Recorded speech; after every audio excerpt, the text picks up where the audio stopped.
ஒரு முறையா இருமுறையா பல முறை பல பிறப்பெடுக்க வைத்தாய்.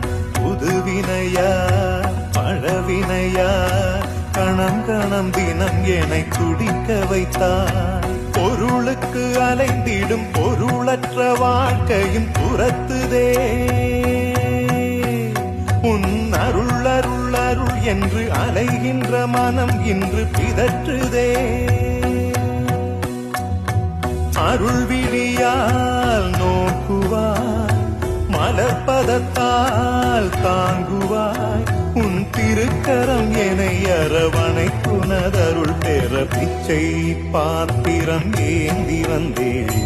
ஐயனே என் ஐயனே, பிண்டம் என்னும் எலும்பொடு சதை நரம்புதிரமும் அடங்கிய உடம்பு எனும்